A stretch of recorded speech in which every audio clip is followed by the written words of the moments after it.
Copyright disclaimer.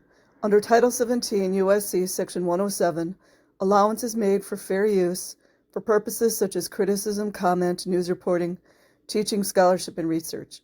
Fair use is permitted by copyright statute that might otherwise be infringing. Nonprofit, educational, or personal use tips the balance in favor of fair use. Okay, this comes from documentedny.com. 5 revelations from our new expose on how Scientology abuses immigrant labor. Dated September 11th, 2022.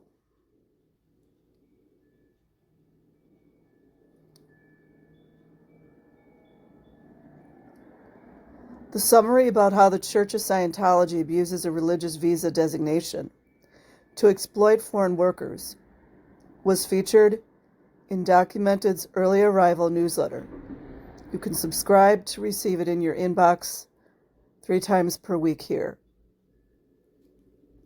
As our exclusive expose published last week revealed, the Church of Scientology leaders have recruited thousands of people from foreign countries into the U.S. through its abuses of the R1 visa program. This strategy has never been fully scrutinized until our year-long investigation. Here are 5 revelations from the new report that uncovers how Scientology aggressively used the visa program and created a pool of thousands of exploited laborers. Imagine all these government organizations that just sign off on this. 1. The workers were coached about what to say during their visa interviews. They do that in criminal cases as well.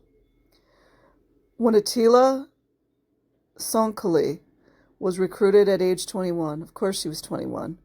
You guys remember what I say about the magic 21? Oh, it's a man. He was getting as many as 5 calls a day from Scientology officials, prestigious executives, urging him to come to work for the organization in the U.S. on an R1 visa. He finally agreed. Sonkali saw that what he'd been instructed to tell the consulate, that he'd be performing religious duties as a minister, was a lie. I also think these consulates, as well as the immigration services, need to be alerted that this is going on. 2.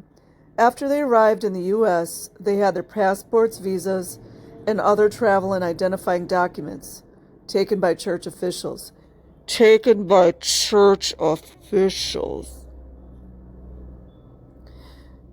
You are now truly an undocumented person, said David Spalding, who spent 23 years as an immigration officer. You do not exist. You can't go to the police. Not like they'd help. You can't talk to a social service person. Not like they'd help either. Can't buy milk. We own you. 3. In response to the allegations, Karen Powell, and we know we could trust her, spokesperson for Scientology, said by email, because they can't even talk in person. The Church of Scientology strictly complies with U.S. immigration policies. Sure they do.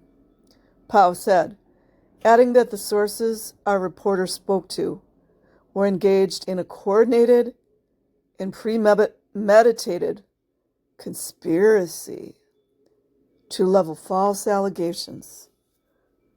You guys know who else that sounds like, right?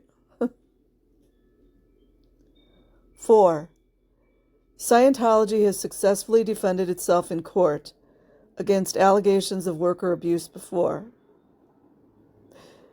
Isn't it interesting how they're just turning this around to make Scientology sound like an amazing organization?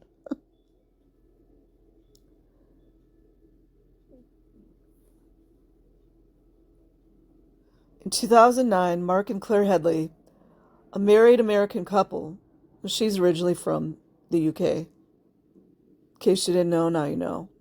Because why not, right? She was another exploited child. A married American couple who spent more than a decade in Scientology Sea Org sued the church for human trafficking.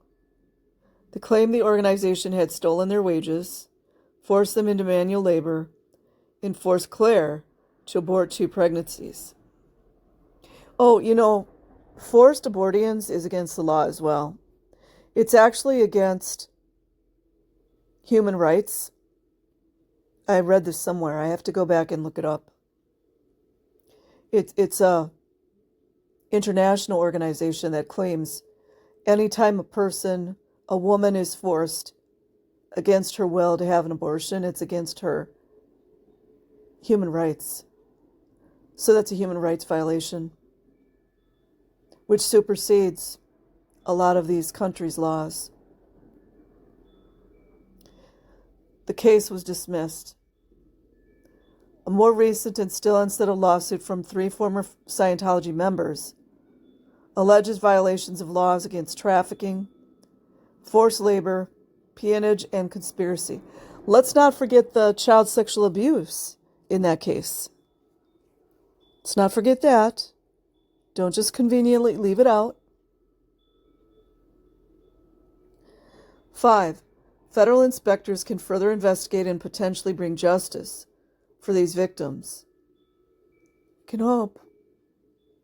Coordinated program to bring in foreign workers in the ways the former Scientologists describe would be enough for federal investigators to open a fraud inquiry. No way. Really. Says Michael Wilds, an immigration expert who served as a federal prosecutor in Brooklyn for 4 years. Read the full investigation about how the Church of Scientology abuses a religious visa designation to exploit foreign workers by Kevin T. Dugan, undocumented here. Okay, you guys, I will leave a link in the description box. Like and subscribe if you choose. Otherwise, have an amazing day or night wherever you are. Peace.